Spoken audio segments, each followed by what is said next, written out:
Hi, this is Rick from For Community, creating community spaces so you can connect with others and also with God. Back in my early 20s, up until about 26, I worked for a company that failed. It went bankrupt and I lost my income. For a little while, it was really hard to stay above water and find enough money just for groceries. I had a part-time job as a pastor.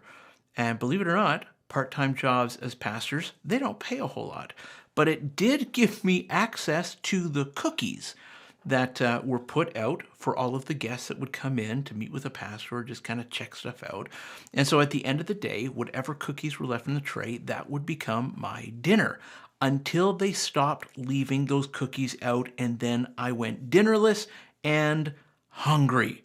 When I lost the job at that company that went bankrupt, it was pretty bad for me at that moment. But then this woman walked into my life, my then girlfriend and my now wife. And in her hand was this huge bag filled with sandwiches. She had gone to a grocery store and a deli, and she had all these meat sandwiches made up for me. She bought buns, she bought bagels, and she gave me this huge bag of sandwiches. And wow, I was feeling so encouraged and so hopeful. Here's my point. The pain that I was feeling from the loss of the job was replaced with hope and encouragement and joy when I had all of those sandwiches that were given to me. Okay, do you have a story that's something like that? I mean, can you think of a time when you had experienced some kind of loss and were totally feeling all of the feels around it, but then hope walked into your life? Maybe not in the form of sandwiches like you walked into my life, but something came to you that brought you joy. If you have a story like that and you're watching with someone, would you please pause the video and share your stories? And also, would you please be prepared to share your stories when we gather this Sunday? This video is based on my interpretation around 1 Peter chapter 1, verses 3 to 5. The letter of 1 Peter is written to a group of people who had pretty much lost everything. Persecution was on the rise in Jerusalem, so anyone who was following Jesus could no longer stay there, or they'd risk losing their life or even being tortured. They're now in a place that's not their home city, among a group of people that is socially excluding them because they're Jesus followers. So they've had a great loss. Now they are socially excluded, and this letter is written to them to somehow give them a little hope and a little encouragement. And it got me thinking about our context today. We've all experienced some form of social exclusion. For example, we're either othered by people who like masks or who don't like masks. We're othered by people who like the vaccine or who don't like the vaccine. We've been restricted to minimal social gatherings or none at all. We've also experienced the great pain of loss. We're experiencing the great pain of loss of normality. So I think that the words of encouragement in this letter can also apply to us today. 1 Peter 1, verses 3 to 5. All praise to God the Father of our Lord Jesus Christ. It is by his great mercy that we've been born again because God raised Jesus Christ from the dead. Now we live with great expectation, and we have a priceless inheritance, an inheritance that is kept in heaven for you, pure and undefiled, beyond the reach of change and decay. And through your faith, God is protecting you by his power until you receive this salvation, which is ready to be revealed on the last day for all to see.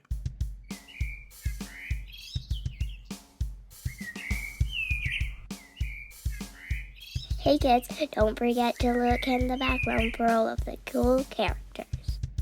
And remember to watch this week's episode of Connect HQ. Bye!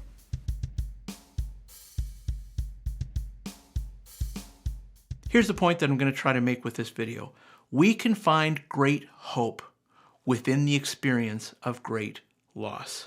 There are three things that I see in this passage that shows us how God gives mercy to people who have experienced painful loss.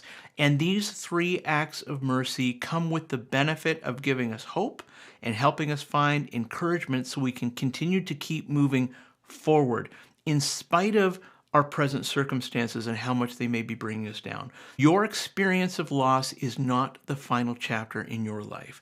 You have hope beyond the loss. You have hope even inside of the loss. So here are 3 points about God's mercy to help us see the hope that there is for us when we've experienced loss and also when we've experienced social exclusion. Number 1, let's talk about the mercy of a restart. The text says, "It is by his great mercy that we have been born again."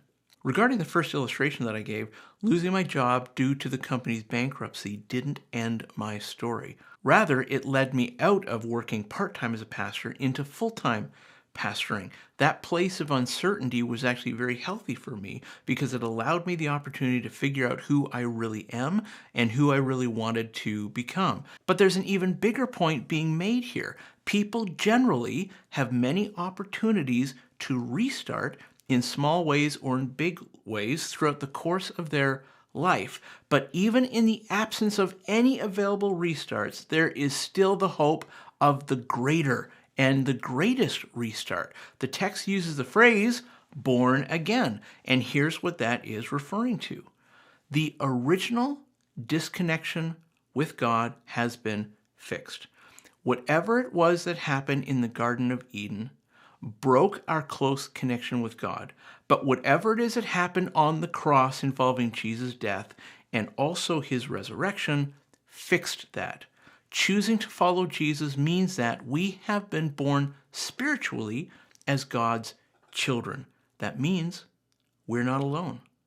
We are never alone.